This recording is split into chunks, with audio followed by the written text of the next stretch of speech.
Okay, we're going to get this evening started. For those of you who are students and coming here next year, where you're sitting right now, when you get into class in the fall, that's not where we want you to sit. We want you to sit in the front half of the room. So you did the normal, I'm going to sit in the back of the room so nobody sees me, but that's okay. We'll get this thing started. I want to welcome you to our new Rater and Parent Orientation Information Night. This is the 7th year that we have done this event for all of our new signees, incoming freshmen, and parents. This year we're doing something brand new. If I remember, now, okay. We are live streaming this over the internet so that our recruits from Alaska, Hawaii, Nevada, California, Montana, Idaho, and Utah have a chance to participate and see all the information that you're seeing tonight. Hopefully they can hear me now that my mic's on and they'll be able to see what's up on the screen. We will be sending this entire PowerPoint that we're going to present to you tonight. We will send you by email, so you'll have it as a reference resource for the rest of this spring and through the summer. So when questions come up, you can't remember something. That's why we don't have any handouts for you. Try to save some paper and give you a tool that you can utilize, every day from here on out. We're also recording the session that we're running the full night up here, plus the student session that we'll be running downstairs. And we'll have those posted on YouTube, so again, you can use that as a resource later on down the road. My name's Duncan Stephenson. I'm the Director of Athletics here at Pierce College. What we're going to do tonight, our goals for tonight, we're going to meet the staff. Those of our staff that are here tonight, not everybody could be here, but those of our staff that are here, you're going to get a chance to meet. We're going to go review the getting started points that you received in the email about 3 weeks ago when we let you know about tonight's event. We're going to talk about athletic eligibility. We're going to cover advising and the registration process. The students will be doing that in a concentrated effort downstairs in a little bit. Pardon me. We're going to talk about academic support services that are provided here at Pierce College, not only for our student athletes, but to the entire student population in general. We're going to talk about the transition from high school to college. And you parents are going to hear more of that tonight. Your students will hear more of that come fall. Because between now and the end of September, a lot of things are going to happen. They're going to graduate, they're going to go to prom, they're going to have summer jobs, all those things. We're going to refresh their memory right before classes start, because that's the important time. But we'll plant that seed with you as parents so you know. And most importantly, we're going to do everything we can tonight to prepare you for success for 2016-17. That's our big goal. If we plant the seeds the right way tonight, then hopefully you'll get off to the right start and the right foot. Meet the staff. As I said, my name's Duncan Stephenson. I'm the Director of Athletics. I also serve as the Men's Athletic Commissioner to the Northwest Athletic Conference. I started this job in 1987, so I'm coming up on my 30th year here at the college. I feel privileged and blessed to have this job. It's not what I graduated from college intending to do, but was very fortunate when I came here 30-some years ago to have that opportunity. I feel real fortunate to be able to work with the people that we have. Lena Sobzak is the assistant in our department. She really runs the place. So don't let anybody fool you that just because I have the title that I'm in charge, she really is in charge. She does a great job. She's been with us for a year and a half. Graduate of Seattle University in the Masters in Sports Administration program. Played basketball 4 years at Seattle U, and she's a local product coming out of Curtis High School. So she knows the area, is great working with our students, and she'll take you one-on-one on the court anytime. Kevin Davis, our Student Success Manager. Nearly all of you will be working directly with Kevin for all of your academic support services, advising registration during your entire 2 years here. For those of you that are in specific vocational technical tracks or there are a few other specific tracks, you may get linked up with a faculty advisor, but for the most part, Kevin will be your link to all of your academic needs. He's also our head baseball coach, so he does both of those tasks for us. Three of the people who couldn't be here tonight, although we do have a stand-in for Sabrina Stevenson, she's the manager of our district academic support services. She's also my wife. So we have a really good relationship with the academic support services for our student athletes. Sitting in for her tonight is Travis Goodwin, one of her lead students. She's in a master's program at UW-T, so she's in class tonight. So she has an excuse. That's why she's not here. But the students will hear from Travis downstairs about the services that the tutoring center and the rest of the academic support services provide. Cheryl Batchy. Cheryl is our women's athletic commissioner. When I started here in 1987, she was in Lena's position. We worked together for 17 years. She started here as a freshman at Fort Steilacoom Community College some 39 years ago and has been with the college ever since. She's now the assistant to the president here at the Fort Steilacoom campus. And then Gail DePreet is our head athletic trainer. I'll talk a little bit more about that. We contract through MVP Physical Therapy here in Pierce County for their services, and they do a great job. They've been with us for 11 years. You'll get a chance. The kids will get a chance to meet and know Gail very well because she keeps them healthy, recovering from injuries, keeps them on the court and on the field. Interns? Oh, our interns too. I apologize. Thank you.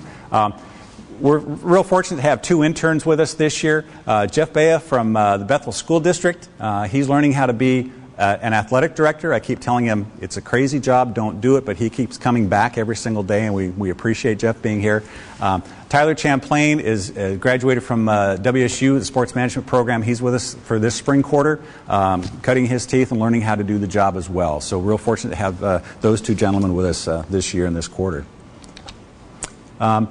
So in a little bit, we're going to break out and have the students go downstairs with Coach Davis and with Travis, and you're going to get a little bit of an intensified look at what it's going to take between now and the start of classes to get registered, advised for classes, develop your 2-year academic plan, how to navigate the student portal to do all of that. Kevin will run you through all of that. Talk about the quarterly advising process, registering for classes, and he and Travis will cover in depth the academic support services provided by the departments on campus. So, just a quick refresher, when you receive the Getting Started steps that we sent out about 3 weeks ago, want to make sure that you've started on some of these things. How many of you applied for admission to the college? There's a few hands. Okay, so let me ask the other question. How many of you have not applied for admission yet? Be brave. Okay, all right. So that needs to be one of the tasks you need to get done right away because the college has no idea who you are right now. We do because you signed a letter of intent and we know you're coming. But you're not in the system. Nobody knows who you are. And more importantly, we can't get you started through the registration advising process to get you ready for fall quarter. So make sure you take care of that. Have you applied for Fafsa? Have you done your Fafsa form yet for financial aid, federal state financial aid? We strongly encourage you to do that. There's a lot of free money out there that the government provides for students going to college. And many parents will say, well, I make too much money or this or that, or I don't want to share my tax information. Believe me, everybody has your tax information. You can't keep it from anybody. But we really strongly encourage you to explore this. Students sometimes don't qualify for the free money for Pell Grants, but they do qualify for work study. And work study provides employment on campus for students. And 99% of the jobs on campus are federal or state work study eligible. So you just can't walk into an office and say, hey, I'd like to get a part-time job. Because the first question they're going to ask you is, are you work study eligible? And the reason they do that is because the federal government and the state government subsidizes your wage. So when a department employs you at $10 an hour, it only costs me $4 out of my budget because the federal government or the state government is paying the rest of it. So most departments will not employ students on a part-time basis unless they're work study eligible. So again, we really encourage you to explore FAFSA and the financial aid program. Completing the COMPASS test. You're going to get a high school diploma and you're going to get a high school transcript, but to come into college, you need to take an assessment test because they want to know at what level you're at when you're coming in. You think you're college ready, and probably most of you are. Statistically, 75% of the June graduates from this year going into classes in the fall will test into below college level math, reading, or English. And mostly math because in many cases, high school seniors don't take math. I completed my math requirements in my junior year, so I'm done. I don't have to take it. Well, math is one of those skills, it declines like that. So when you take your placement test, now all of a sudden you're placing into sophomore math in high school, not college level math. And now you have to take a pre-college class to get to college level math. So again, Kevin can't do his job to get you registered for classes unless you take the assessment test. You've got to get that done. Can't take the assessment test until you apply for admission, for those of you that haven't applied for admission yet. So take care of that. Orientation advising, I want to be very clear, tonight is not an orientation night. Tonight is an information night. Kevin will talk to the students downstairs about the new student orientation. There are, I believe, 14 to 16 sessions that will be taking place on each campus, both here at Fort Steilacoom and at Puyallup, over the next 2 months for students to come in for, it's about a 2.5 to 3 hour orientation. Yeah, I just heard they're running up to 40 of them before fall starts. That many, okay, yeah. So, and every incoming student needs to go through a new student orientation. So again, tonight's an information night. You need to sign up for a new student orientation, and Kevin will show all your students how to do that tonight. The advising part, again, what Coach will do is he's going to help you work through developing a 2-year academic plan. Because this is your education. We're not going to sit here and tell you what classes you have to take. So you need to plan that out. And then you need to have it planned out so that when it's time to register for classes, you know how to find the classes, put your schedule together, and make it all work. It's not as easy for those of you parents who went to college when there were lots of classes available and you had your choice here and there. The economic downturn that took place about 6 or 7 years ago, and you hear about budget cuts in higher education, you hear about tuition going up, all that stuff has forced down a real ratcheting of availability of classes. So there are limited class sections, and if you don't register on time, you're not going to get your choice of classes. And as an incoming freshman, you register last, and as you attend each quarter, you move up the scale based on the number of credits you accumulate. So it will be really important, and you'll hear this a lot. You'll hear it downstairs, you'll hear it in the fall, you'll hear it pretty much every quarter. When we send out the information about your time and date to register, you need to be ready to do it, because in the matter of a couple of hours, the schedule you put together gets blown up because the classes are full, and now you got to start all over again. And Kevin will, again, he'll work with the students downstairs to tell you how to do that. And then registration and payment. So once you get the advising process, you select your classes, you have to go in and do the registration. Kevin will show that. Payment, obviously, don't be late, because what happens within about 24 hours is they drop you from all your classes. And then typically most of the classes have what's called a wait list. And they fill the classes from the wait list before you get a chance to sign up for it again. So again, you may have to start all over again. When you register for classes for fall quarter, the really nice thing is your tuition will be automatically deferred until August 29th. So when you register for classes on June 1st, which is the first day for incoming freshmen for next fall, this coming June 1st, you have until August 29th before tuition's actually due. But don't wait until August 29th to do it. Hopefully a couple days before. Mark that on your calendar, make sure it's taken care of. So, important dates to remember. The first one is tonight. So the fact that you're here, the fact that those of you who are following us on the internet, it's great that you're here to get this information. Again, this is helpful stuff that's going to get you started in the right steps. Talked about Fafsa, the financial aid. Priority deadline is May 1st, which is Sunday. And what priority deadline means is if you have all your materials in, you filled out your form online, you've responded to the college with the questions that they have for their information, guaranteed priority deadline means that they will have your award packaged by the start of fall quarter classes.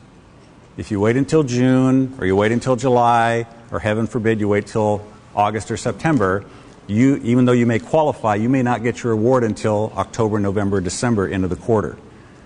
So you'll have to be prepared to come up with the finances ahead of time and then get reimbursed for those out-of-pocket costs. Okay. And in case you do have questions, please don't wait till the end. I apologize for not saying that up front. So if there are questions that do come up, don't hesitate to raise your hand, because I want to make sure that we get things addressed right away. The other important dates, new student registration starts on May 31st.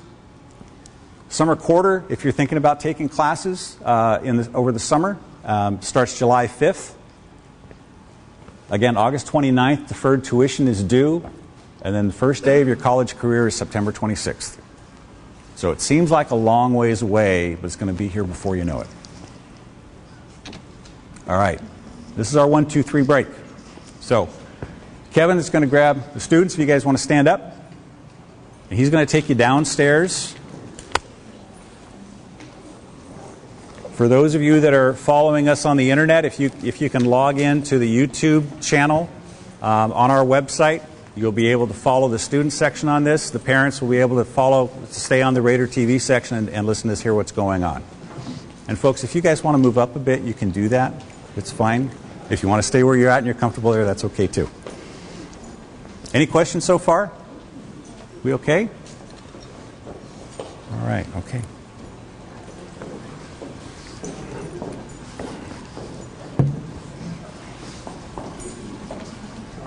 Are you going downstairs? Yeah. Okay. Okay, fair enough. All right. And I can't offer this to people over the internet, but if you guys haven't grabbed cookies or punch or a bottle of water, please feel free to do so. Okay? So, all right. So we'll move on from the 1, 2, 3 break. So, your students are going to hear a lot about athletic eligibility requirements in the fall. And Kevin's going to talk about it just a little bit downstairs. They will hear it consistently and persistently from us because that's one of the driving forces that allows them to continue to do the activity that they want to participate in here at Pierce College, whichever sport that is. And athletic eligibility really translates to academic eligibility in order to be able to participate in sports, is really what it comes down to. You've got to get it done in the classroom. There's no two ways around it. If you don't get it done in the classroom, then the sports go away. And it's a little more permanent here at this level than it is at the high school level, and I'll explain why in a little bit. So our eligibility is governed by the Northwest Athletic Conference. We're the largest independent regional community college association in the country. We have 36 member schools in Washington, Oregon, Idaho, and British Columbia.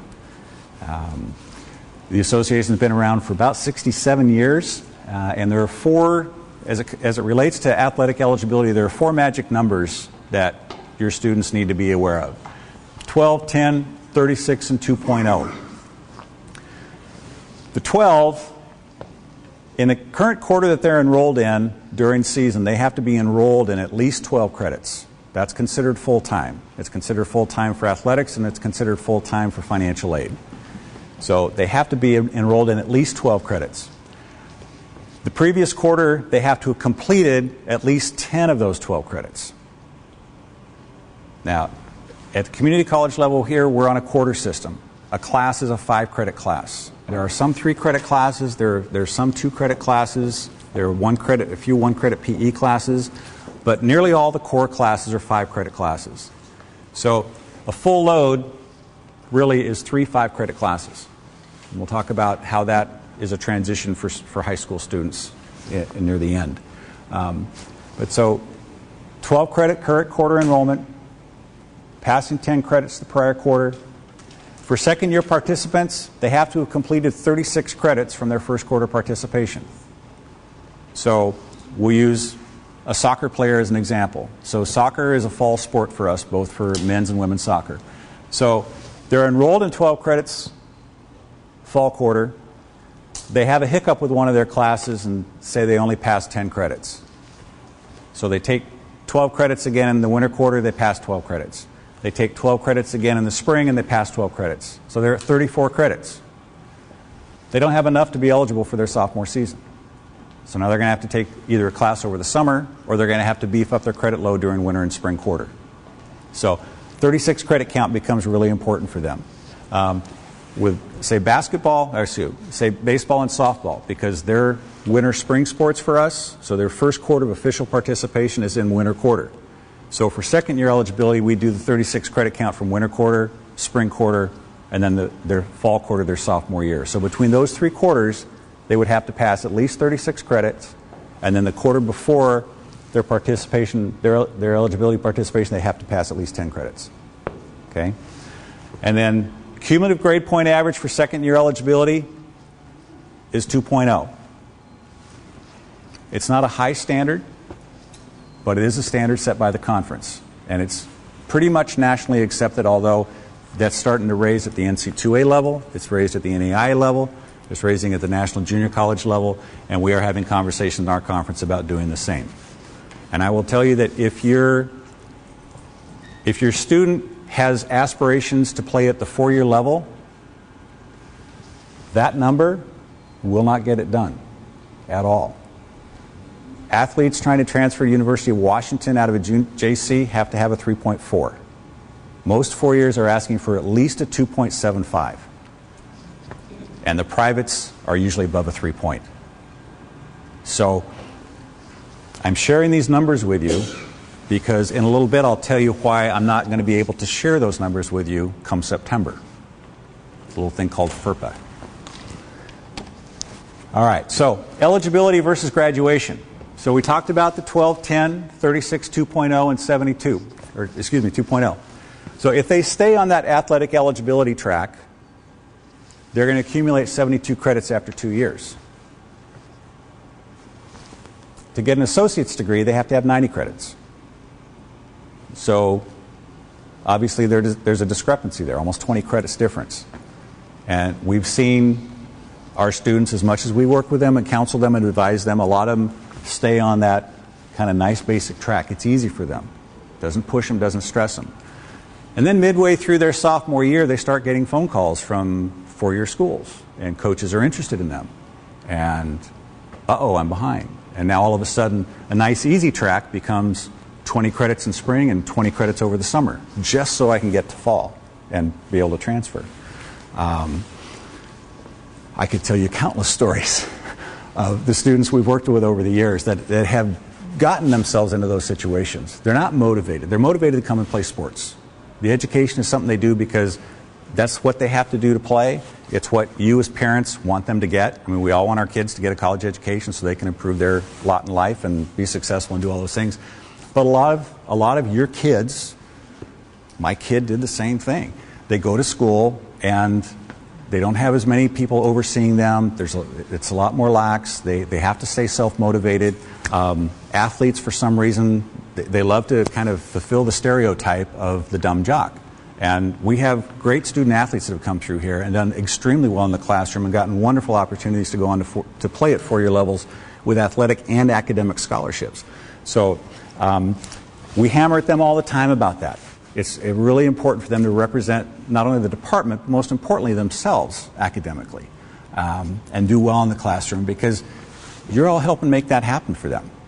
And we want to see them get those opportunities. We want to see if your daughter or son is a Division I quality athlete, we don't want them to have the only opportunity available to them as a D3 opportunity or an NAI opportunity. They should be able to go to that D1 level and play at that level and not be limited. So we always talk to them about being D1 eligible. That's where we want them. To be D1 eligible, they have to get an associate's degree.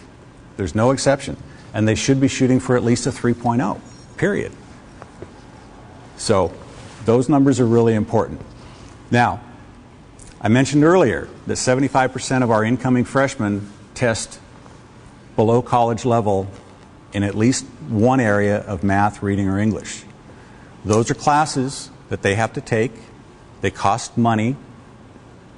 They cost the same as a college level course. They do count towards eligibility, but they don't count towards graduation. So if a student comes in and tests, say, 2 levels down in math and 1 level down in reading, that's one whole quarter right there, 15 credits that you're paying for, and it's putting them behind that 90 credit count. So now they've got to ramp up even more. So it's really, really important that you stay on top of them. You know, we wish we could tell the high schools to change their format and not allow students to not take math their senior year, because we really think it's the biggest downfall. But believe me, I understand. Yes, ma'am? Can they retest? They can retest, absolutely. Yeah, they have to wait 3 months to do it. So it's best, again, to test now. And if they have some challenges, to test later in the summer. Our tutoring center also will provide support for that. There's also sample tests that they can take online. So yes, they can definitely do that. Absolutely. Yeah. Great question. Thank you. So again, really important. You're going to see maybe your son or daughter come back and they're going to have English 99 on their registration for fall quarter, or Math 60, or Math 96. They may even have Reading 75. Remember, it'll count towards eligibility, but it won't count towards graduation. So, important piece there. And yeah? Question about Yeah. summer. Uh-huh. So they retest in the summer, can they change their class? Absolutely. There's still the option to change. You bet. Even Yep. though they're registered in May. Yep, you bet, yeah.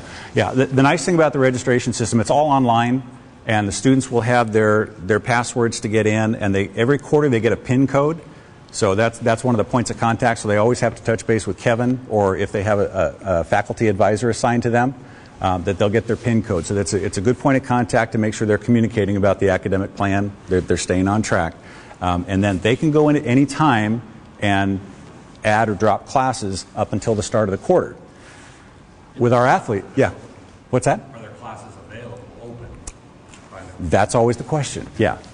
So usually they'll start to stack up as the summer progresses, and then when deferred tuition is due on August 29th, usually 2 or 3 days after that, as they start to drop the students who didn't pay, then classes will open up. If your student's on a wait list for any of those classes, then they get first priority moving up there. Otherwise, they just have to wait until spots come open.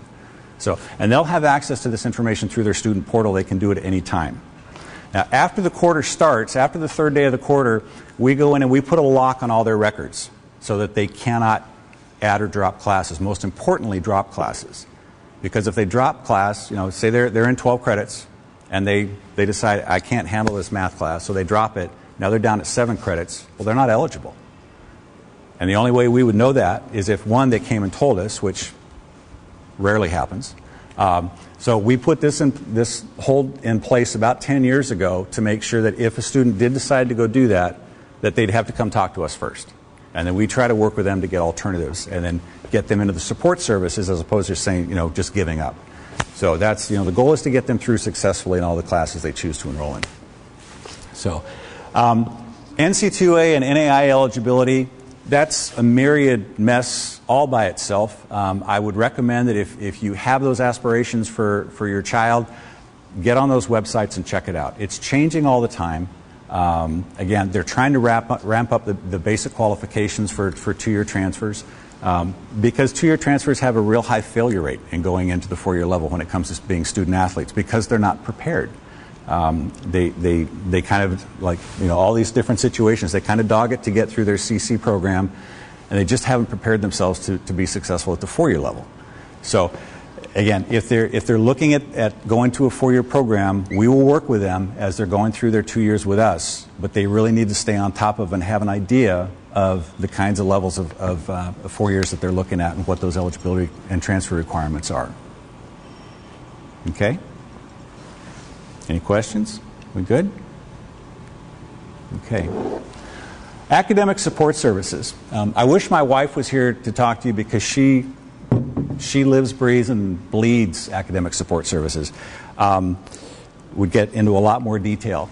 But we'll just cover the basics so that your student will hear about this a little bit downstairs and will hear about it very intensely at the beginning of fall quarter. Our tutoring support services are free to all students. There's no cost for tutoring support here at Pierce College. The options that we have are appointment tutoring, which is essentially one-on-one tutoring that they can sign up for. They get 2 hours a week, one-on-one with a tutor. They can do it for every class if they want to. It's a great service, again, great resource, and it's free. Drop-in tutoring, they can just go up to the tutoring center and do their homework. And there's usually half a dozen tutors that are on staff, trained in a variety of disciplines, where all a student has to do is raise their hand, the tutor will come over, ask a few questions, help them get on track, and let them go. So great resource there as well. Small group tutoring, where they'll get 3 or 4 students that are in a class together. They'll schedule a time where a tutor will work with them as a group.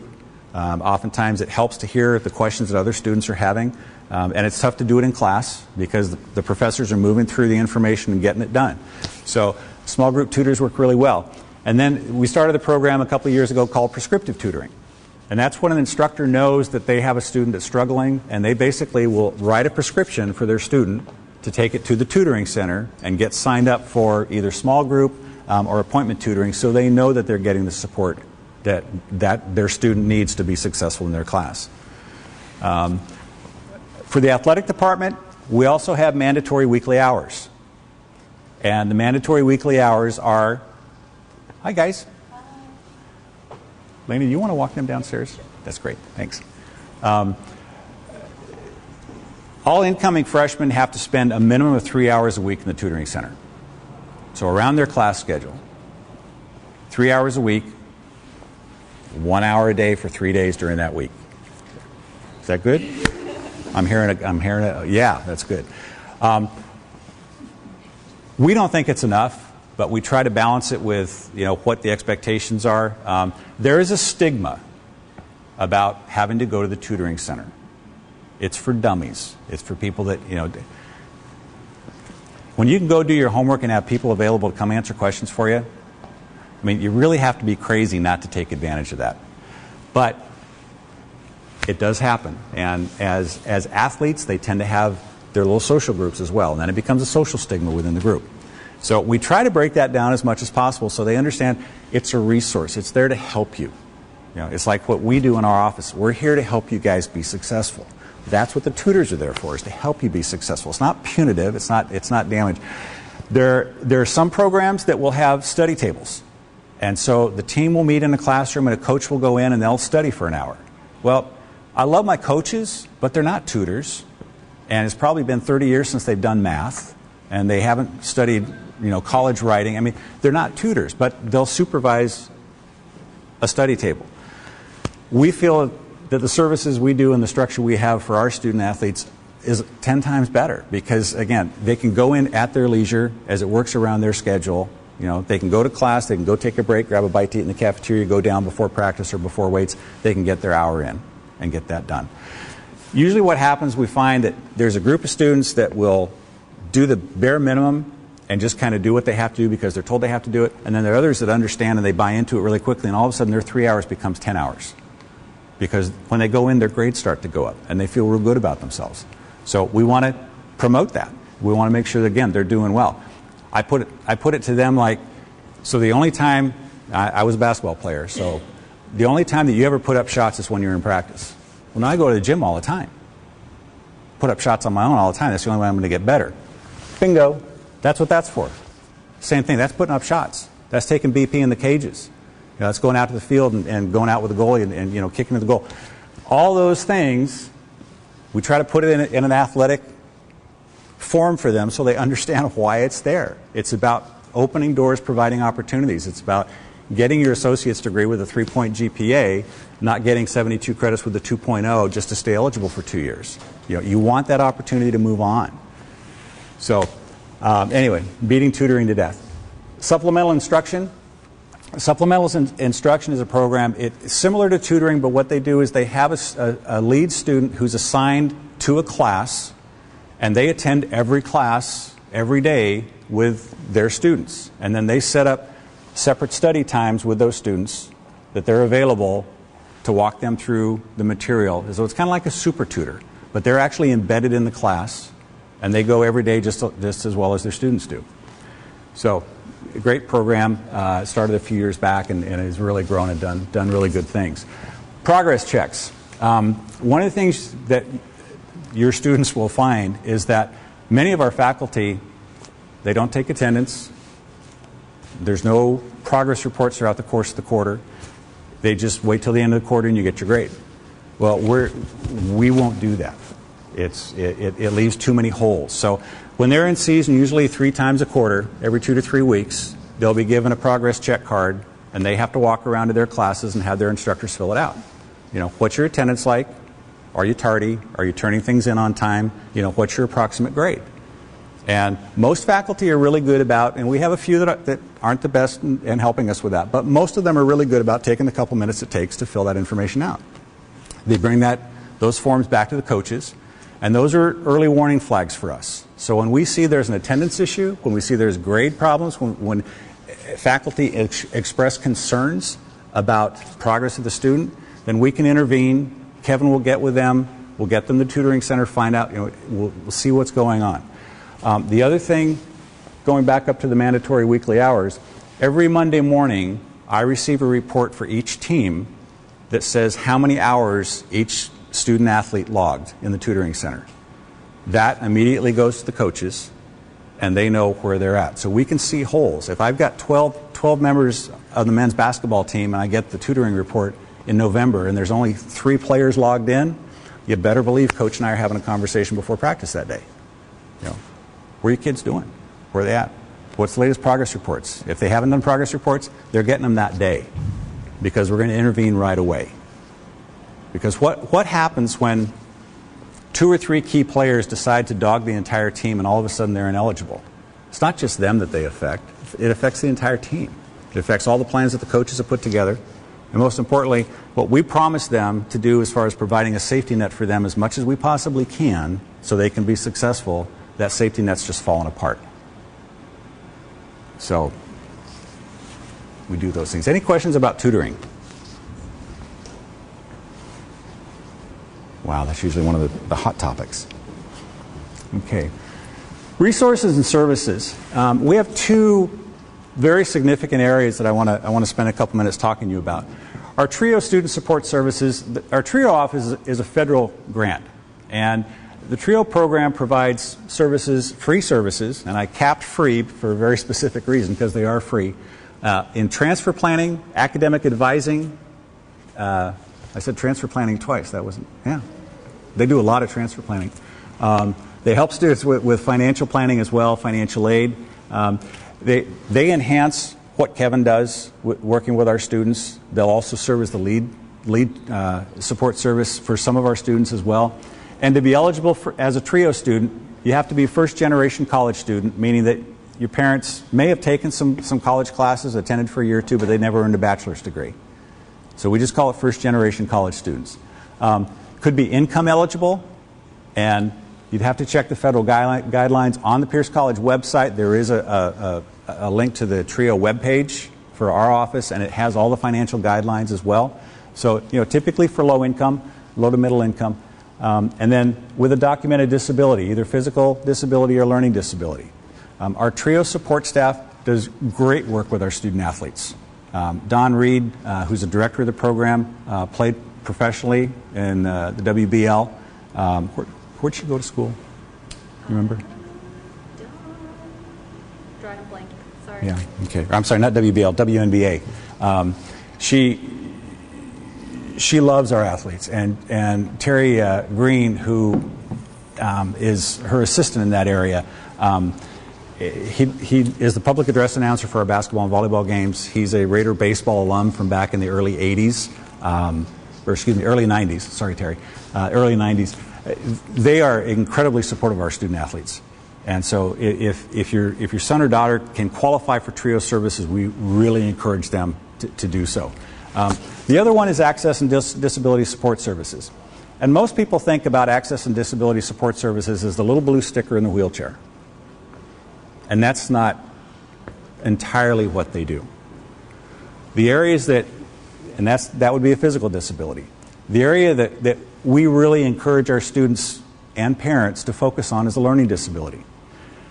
About 30% of our incoming students have some sort of learning disability. ADD, ADHD, dyslexia, whatever it is. They have a learning disability. Statistically nationwide, only 24% of those students will actually self-report to the Disability Support Services offices on their campuses, and only 17% of those will actually seek out those services. Now, if you do have a son or daughter that had an IEP in high school, we don't have IEPs here. Students have to seek these resources out. If faculty notice that they feel that their students, they're having some challenges, they may inquire, but they can't refer the student there. They can't call the ADS office and say, I need your help. And I'm not going to ask anybody to raise their hand, because that's not what I'm here for.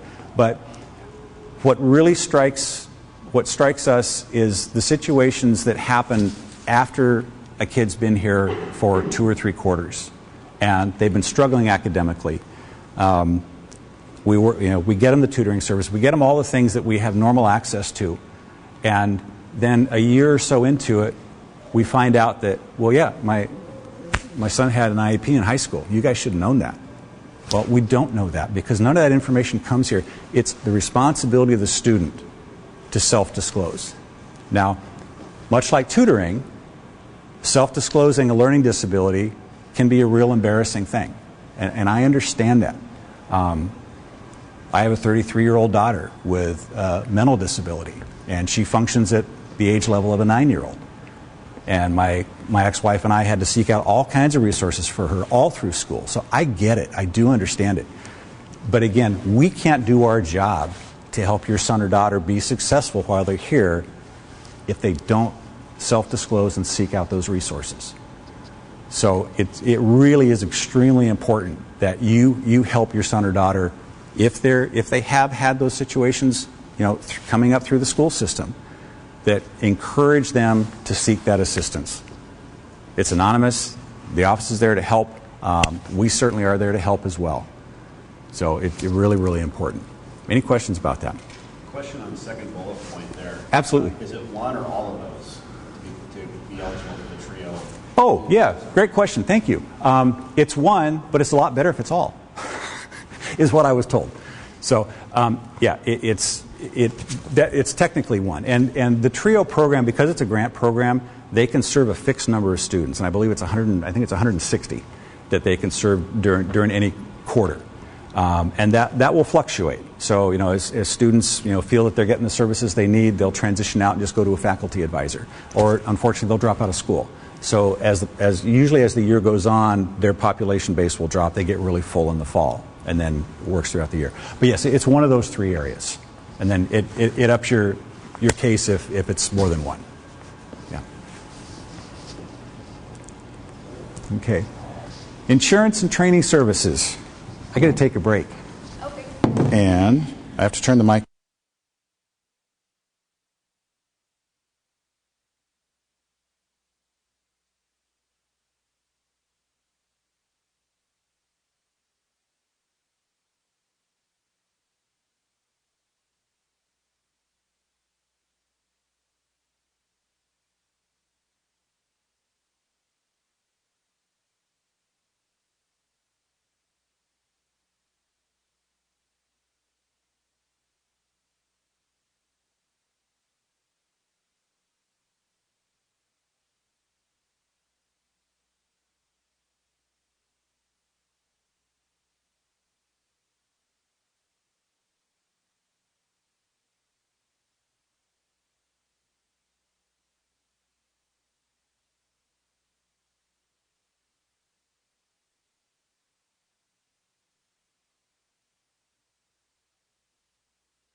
You're back on.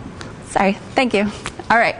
So our athletic insurance is a secondary insurance. So what we encourage is that your athletes have a primary insurance. So a lot of them now can stay under parents' insurance till the age of 26. So what we do is when our athletes come in is they fill out a medical history form, and they'll provide us with the primary insurance, and then our athletic insurance will kick in as a secondary. So with the athletic insurance part, it's very important if the child or if your athlete gets injured, to see our athletic trainer, because that's the first thing they need to get assessed. And then once Gail says, Gail is our athletic trainer, she'll tell us to come see me. And then what I would do is I would have your child fill out the insurance paperwork form. And so that's the part where a lot of it falls out of place. Sometimes they don't see us right away. And if any services is needed, it's really important for them to come see me, and so I can file a claim. So we can get all of those, doctor visits, MRI, x-rays, documented under the athletic insurance part. Any questions on athletic insurance? Athletic training services. We are sponsored out through MVP Physical Therapy. Gail Dupree is our trainer, She is on both campuses here at Fort Silicon and at the Puyallup campus. So she spreads out her time based on the needs of the sport. So she'll spend a couple of days here and have her training hours open, and then following in Puyallup as well. So our students will get to know her, and we will let them know hours availability. She'll be at all the home games, and she's really great with them. Sports physicals. Oh, sorry, the clinic access. So we do have an off-site. So if we're not available at the time that the student needs help, we do have a couple of places, locations that they can locally here at the MVP place. They can go and see Gail, and those are special hours that we'll let the students know you can drop in. You don't have to have an appointment. There's a free period where you can just drop in and she'll be available. And sports physicals, this is pretty important. After July 1 is when we start accepting physicals. So if they had a physical this year, they'll need to have one after July 1st. That's our new academic year, and that's when we start accepting physicals. So schedule a physical after July 1st before the first practice. We'll need to have that in place. And it is good for 2 years, so you're a freshman, you only need to take it once. If you're a transfer coming in, your physical should be good if you played within, if you were transferring and were athletically participating in a college, that should still be good, but it'll be good for 2 years. Did I miss anything? Did you want to add on? The one thing I would add about insurance, as parents, you all know what insurance is about. As an 18-year-old student athlete, kids have no idea what it's about. And one of the things that we have seen in the past is, especially for students that move in from out of the area, they'll get mail at their apartments, but they don't think about what that is when it's a billing for multi-care that comes in every month and it goes away when they move. We've had situations where we've had student athletes who 10 years later have contacted us saying, I'm trying to apply for a home loan, and I've got this collection notice on medical bills from when I played at your place 10 years ago. So how are you guys going to help me take care of it? Well, unfortunately, it's not our responsibility. The insurance part, once your child comes in and we work with them to fill out the insurance claim, then it's between them, meaning them and you, the insurance provider and the insurance companies. So we'll help navigate that a little bit, but they really don't want to talk to us because we're not paying the bills. Our insurance company is. The medical providers want to get paid, and they're going to come after your child in order to get those bills paid. So because ours is secondary coverage, the whole goal of that is that it'll coordinate with their primary coverage, and there will be very little, if any, out-of-pocket costs. I will never guarantee that there will be no out-of-pocket costs because there's just some procedures that aren't covered by insurance, or they only cover 80% of it. But hopefully all of that will get taken care of once the two insurances coordinate their benefits. But that's why the timing of them getting in to see us as quickly as possible to get those claim forms filled out is really critical, because the providers are going to start sending those bills out. And if they don't have an insurance company to send those bills to, they're just going to send them home. So really, really, really important that we stay on top of that. So any questions about insurance? Yeah. So on the secondary coverage, so we don't pay anything for that secondary coverage? No. So we just go ahead and bill, we take them in to see the doctor or whatever, and then we just have them get the information to you, and you'll bill the secondary. So that would pay for like the 20% that are covered. That's correct. Yeah. Wonderful. Yeah, the secondary coverage is absolutely free. We do have, I would say probably 10 to 12 athletes that come in every year that are not covered by their parents under their insurance. And so, we are very clear with them that if you get injured, that first $500 is out of your pocket. And those are usually the kids that they can't afford it anyway, and it's a real difficult situation. So I'm not making a public service commentary or promoting Obamacare, but any sort of public assistance they can get for insurance, it's really important that they seek that out so they can coordinate that as much as possible.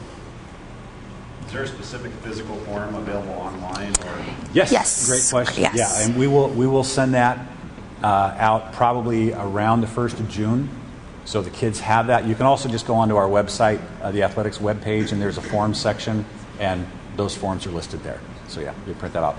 It's a 6-page. First 4 pages are medical history, which includes information about your insurance, and then the last 2 pages are the actual physical form itself.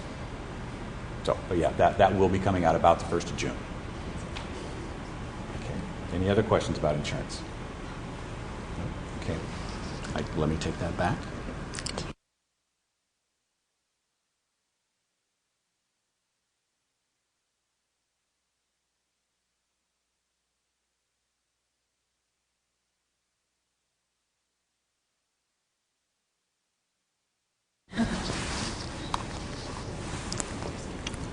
Okay, FERPA. Anybody know what FERPA is? It means once your kid turns 18, it's their life. It's not yours anymore. FERPA is called the Family Educational Rights and Privacy Act, meaning what we can and can't tell you. So if you call me and say, I'm really concerned about Janie's grades, what can you tell me? I can't tell you anything. What I can tell you is eligibility requirements are 12, 10, 36, and 2.0.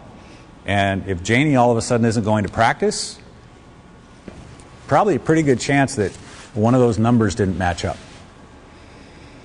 So, being a parent, I'm very sympathetic to that. I will tell you a story that when my daughter was going into her freshman year at WSU, this 90-minute or so session that you're sitting through right now was a 2.5-day session. And it was great. I loved it. And that's one of the things that got us started doing these things. We sat in a session that was a parents-only session. And the dean of one of the schools was up talking to them about this very thing. And explaining that his daughter was now in the process at that very moment of getting advised and registered for her classes for fall semester. And the dad raised his hand and said, "But I want to be there to help pick out her classes for her." Well, sir, that's not how this works. This is now her education. She's an 18-year-old adult. But I'm paying tuition. And it was like a 10-minute exchange between and this is a 300-seat lecture hall. FERPA drives adult rights to privacy.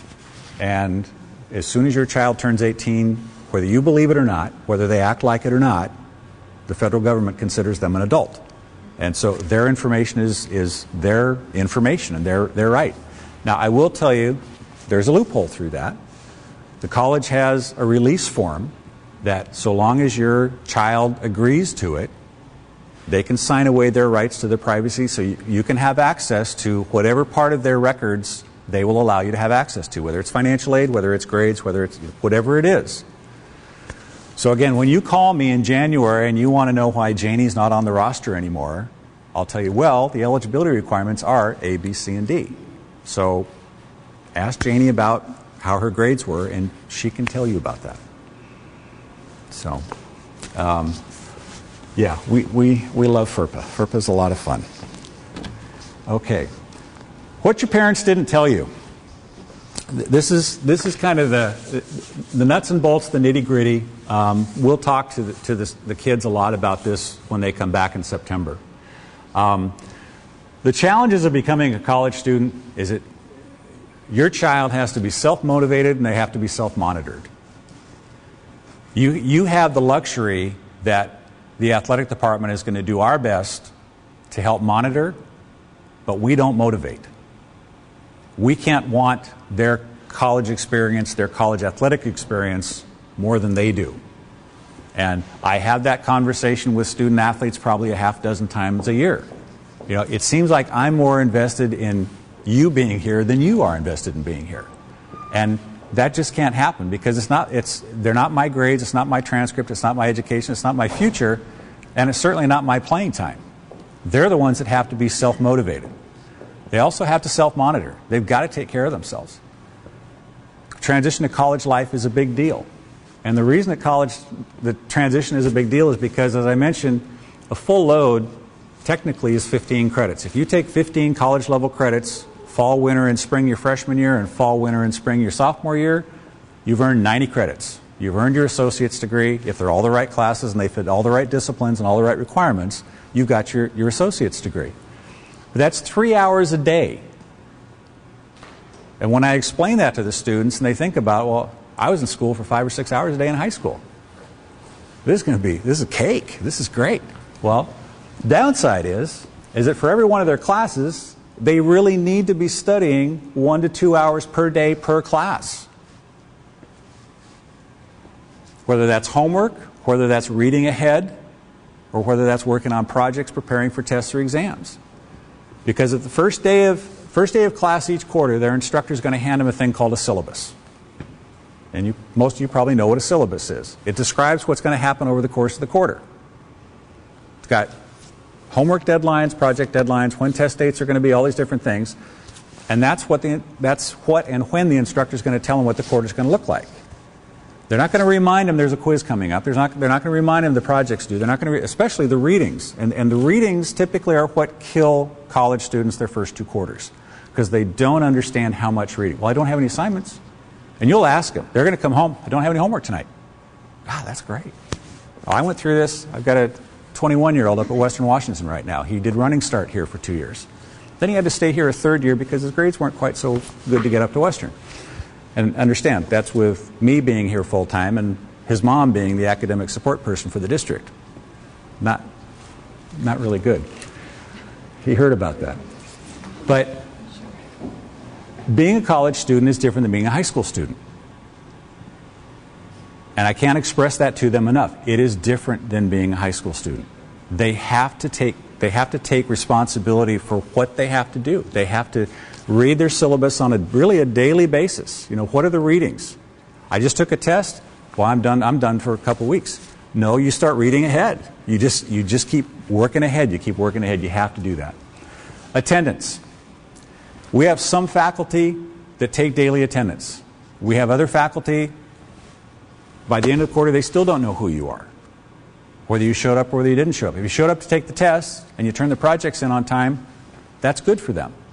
So the students get really confused because it's kind of a mixed message. Do I have to go? Do I not have to go?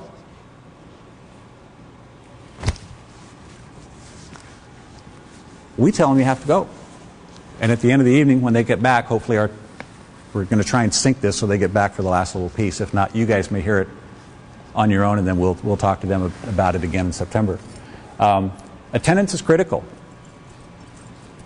I'll have students that will come into my office in tears the 8th or 9th week of the quarter and saying, my instructor's going to fail me. Well, how come? Blah, blah, blah, blah, blah, and they're blubbering it all out. So we'll talk through it. How's your attendance been? Well, not so great. And then I'm going to go back and look at the progress checks and figure out why we didn't catch it earlier. And that's why we do the progress checks, is to find out if there's attendance issues. But sometimes we miss, and that happens. And again, it's the self-monitored, self-motivated. If they attend class and they put forth an effort, most of our faculty are willing to work with students and to try to help get them through. It's the conversations I have almost every single quarter, at least 1 or 2 or 3 situations where, Duncan, I haven't seen that kid since the 3rd week of the quarter. I have no idea who they are. I have no idea what they're doing. They haven't turned anything in. And now you're calling me to see if there's some way we can work out a deal? No. I don't work out deals. I'm just gathering information. When I was a young, dumb AD back in the late 80s, I tried to work deals because I thought that's what I was supposed to do. I don't do that anymore. It's their education. It's their athletic experience. It's not mine. I'll find out what's going on because usually between what the student tells me and what's reality is kind of in here. So, and I have long-standing working relationships with our faculty. Hey, the timing worked out pretty good. Come on in, everybody. So I have to work with these faculty in every situation. And what we tell the students in the fall, and when we run into situations where there are issues or concerns, what you do and how you conduct yourself and the way you behave in class reflects on every student athlete that comes after you. And it's extremely important that our athletes understand that you're setting the groundwork. You are the example of how our faculty are going to interpret how our athletes conduct themselves. So, again, it's important they do that. So, for those of you over the internet, this is probably more applicable to, but for those of you who are in the area who may be letting your son or daughter get an apartment for their first time, rent a duplex, rent a house, living on their own is the shock of a lifetime. My 21-year-old up at Western has been in the dorm this year, and he and 3 buddies are going to go get a house next year. And my wife and I are cringing.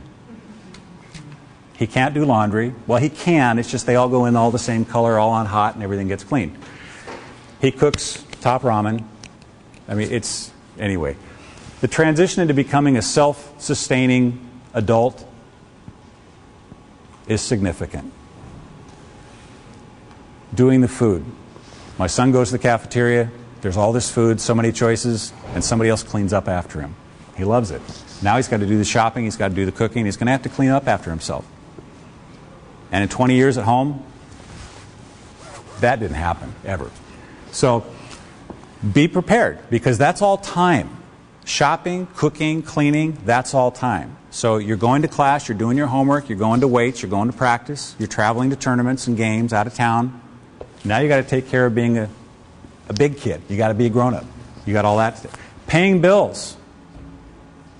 I was talking to your folks about medical bills. Paying rent, paying utilities, paying the phone bill, paying your insurance, all those things. All those things have to be paid on time. Managing social life. Boy, when you get an apartment, you got a house, it's so cool because nobody's there to supervise you. You can stay up all night, you can have friends over, all those things. And all of a sudden that thing that was a lot of fun to have friends over, all of a sudden those half a dozen friends become 200 friends.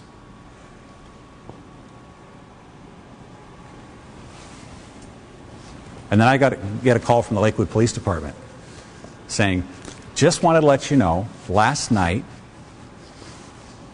we went and visited a house because we got some calls of a kind of a loud disturbance.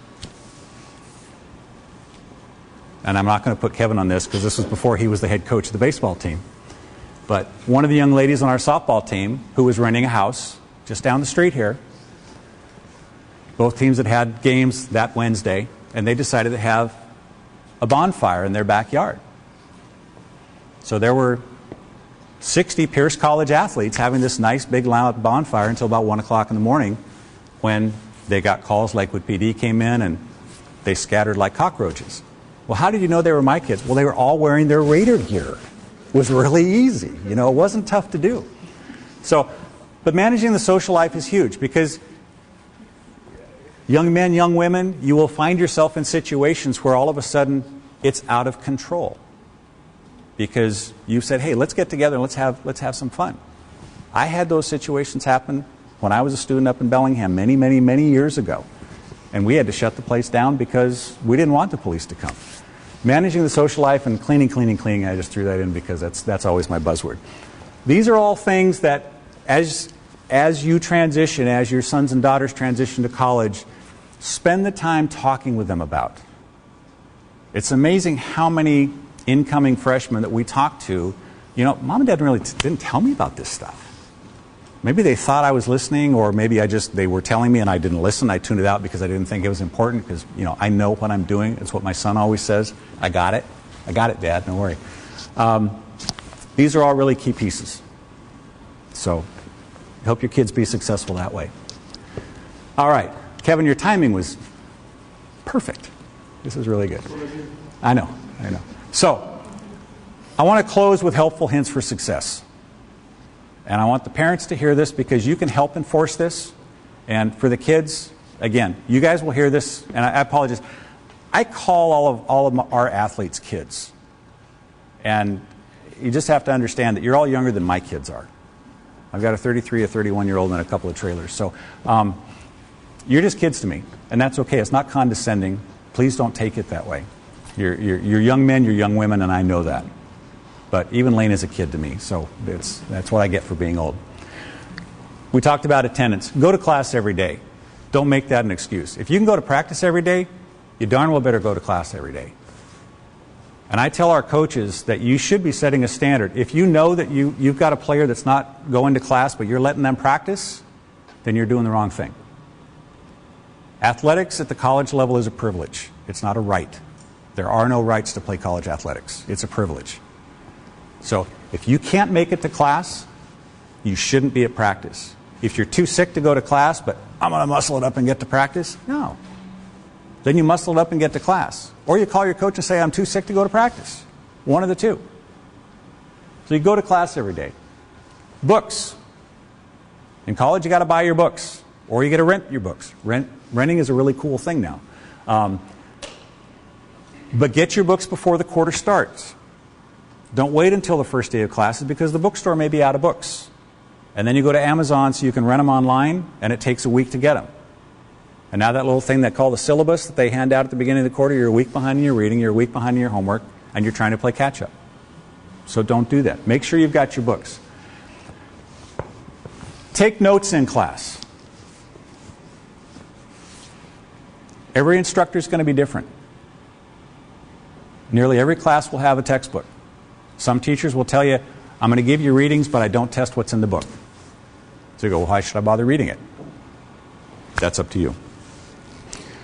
Take notes. It helps. If you don't know how to take notes, the Tutoring Center will help you with note-taking skills. Taking notes is key. Don't rely on this. It's a learning process. It's a memory process, and they'll talk to you about that as well. Ask questions in class. Be engaged in class. Interact in class. What I will tell you guys in the fall, even if you know the answer, ask a question.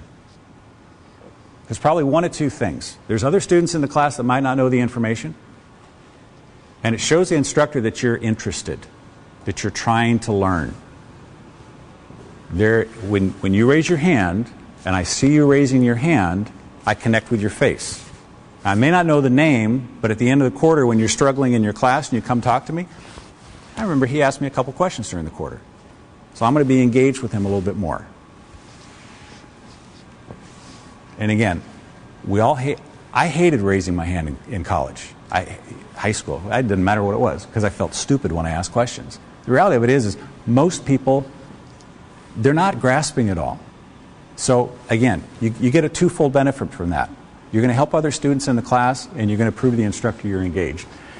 Read ahead. You get done with your test, I got no homework for a couple of days. I don't care if you don't have homework assignments, you got reading you can do. Read ahead. Take care of that. Be respectful of others in your class. So you're going to be sitting in classes as a 19-year-old freshman with 16-year-old running start students and with 73-year-old veterans. You're going to have a very diverse age range of students. You're going to have a very diverse range of ethnicities in your classes. Be respectful of others in class. Be respectful of your instructors. If you were a class clown in high school, take the little red nose, put it in your drawer at home, and don't bring it to college. I hate to pick on my son.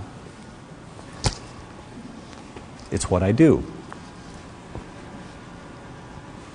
He had 3 classes here. My instructor really likes me. I'm the life of the party in class, but I got to see. I don't understand why.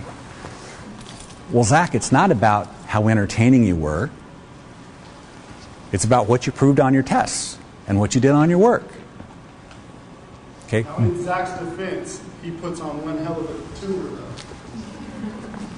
He was one of our student ambassadors. Amazingly, somebody hired him to be a student leader. So thank you for taking the wind out of my tires on that, or the air out of my tires on that. But again, be respectful. You know, cell phones off, don't text. Wait to eat till after class. Be on time. I'll tell you, the ones that kill me. Duncan, I'm failing my class. And I talk to the instructor. You know, when the student comes, that's always the qualifier. When the student comes to class, they're always late. And then they're sitting in the back of the room and they're on their phone. They're texting. Or as soon as they show up, they get their little social group and all the chitter chatter starts. So be respectful. It pays dividends across the board. Because one of the things we will encourage you to do in the fall is help promote your sport, help promote attendance. Raise your hand at the end of class and say, Professor so-and-so, can I make an announcement about our game this weekend? And you want to be a good citizen in that class. You want people to come support you when you're playing on the court, when you're playing on the field, as opposed to, why would I want to go watch that jerk because all they do is they're disruptive in my class? So be respectful. Ask for help. 1, 2, 3, the tutoring staff, Travis, 4, Sabrina, my wife. Don't ever be afraid to ask for help. Ask early, ask often. That's what we're here for. We know you don't know everything, and it's going to be amazing how much you find out you don't know until you don't know it. So ask for help. Again, it's not an ego thing. Don't take it personally. You can't figure it out. Come ask us. That's what we're here for. There's not a little reader board on your forehead that says, I'm having trouble in my class. The tears in your eyes may indicate that, but we won't know until you ask for help. Use a tutoring center. Gone over that. Most importantly, ladies and gentlemen, take ownership of your education. This is your education. It's not mine. It's not Lena's or Kevin's. It's not the tutoring center staff. It's your education. It's not even your parents, although they may be paying for it. But it's your education. This is your future. Own it. It's the most important thing that you're going to do in the next 2 years is get your education and help you move on to whatever that next step is, whatever that next chapter is, whether it's a 4-year school, whether it's a job, whatever that is. This is all about you. The one thing my wife hates to hear me say is be selfish. Be selfish about your education. Because it's yours. Nobody can take it away from you. You get your certificate, nobody can take that away from you. You've earned it. So be selfish about it. Questions? Anybody? They asked all of them downstairs. I couldn't get their hands. Every single one? Well, either you didn't explain things very well or you no, that's great. We have business cards over here for you to take. Again, if everybody signed up, hopefully we got your email addresses. We are going to email you the PowerPoint on this in the next day or two so you have it as a resource. You also have all of our email addresses, our phone numbers. We are here, moms and dads, sons and daughters, we're here to help you. Bottom line, that's what we're here for. So as you navigate through the next, what's the end of April, so May, June, July, August, almost 5 months, through prom, through graduation, through summer jobs, all these steps that we've laid out for you that you have to take. You know, all the timelines that were in the Getting Started package. Make sure you put those on your calendar, wherever that calendar is, whether it's a written calendar in your phone, whatever that is. Make sure you've got those dates, those calendar dates in your schedule, whatever that planner is. They're really, really important. June 1st, be ready to register for classes for fall. Be ready to register because you want to get those optimal opportunities to get for classes. Because the last thing Kevin wants to do is work with you 3 or 4 or 5 times to go through it again and again and again with you. He'll do it, but he's going to make you pay for it too. Was it chocolate or is it coffee? McDonald's. Okay. All right. That's our spiel. Again, we're really excited about the incoming class. Thank you for coming out tonight. It's great attendance. For those of you on the internet, thank you for joining us. We'll be in touch with you via email in the next few weeks. Feel free to email questions or give us a phone call. We're excited about 2016-17. We of our 7 teams, we see 6 playoff teams on the horizon, and that we're excited about that. And more importantly, we're excited about the quality of the young women and men that are coming into the program. Our coaches are telling me really good things about you new recruits, and that gives me chills because when we started a new year, it's all fresh. And even though I've been doing it since 1987, it's fresh every year. So thanks again for coming out. Again, we'll hang around, so if you have questions, feel free to come on up. Kevin, I'm sorry.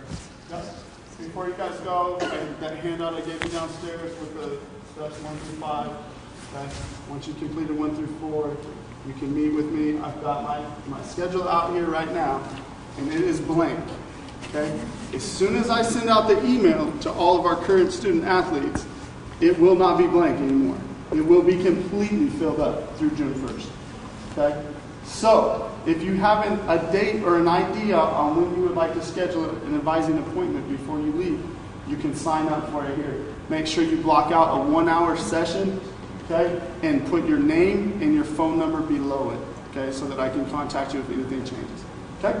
Okay. All right. Thanks, everybody, for coming out. Appreciate it.